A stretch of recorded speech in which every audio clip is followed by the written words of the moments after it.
Did you know? The ancient Egyptians believed dying was only the beginning. They wrote a guidebook for the soul, a map through the underworld filled with spells, riddles, gods, and monsters. They called it the Book of the Dead. But it wasn't a book as we know it. It was a scroll of power, buried with pharaohs, priests, and even common people, each with personalized instructions for conquering death itself. The ancient Egyptians believed in Duat, the underworld, a vast, terrifying realm filled with burning lakes, gates guarded by serpents, and challenges only the brave could face.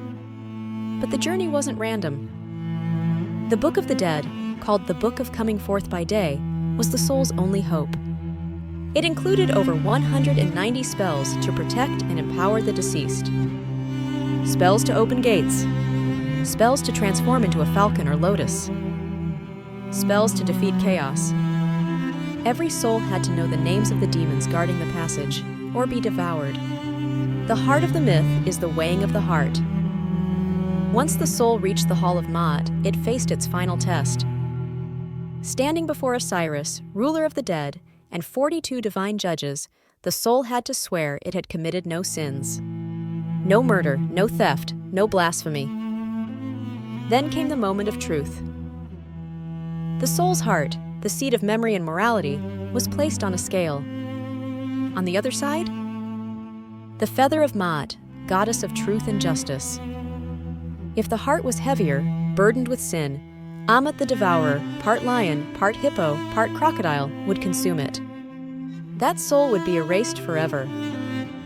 But if the heart balanced the feather, the soul passed into the field of reeds, an eternal paradise of abundance, sunlight, and reunion with the gods.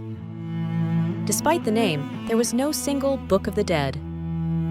Each scroll was custom-made, written on papyrus, commissioned by the wealthy or prepared in temples, filled with magical texts and vivid illustrations. Some were over 70 feet long, filled with spell 125, the negative confession, and sacred names. The most famous copy? The Papyrus of Ani, now housed in the British Museum. Its pages show Ani and his wife journeying through Duat, offering to gods and passing judgment. Why go to such effort? Because to the Egyptians, the afterlife wasn't abstract.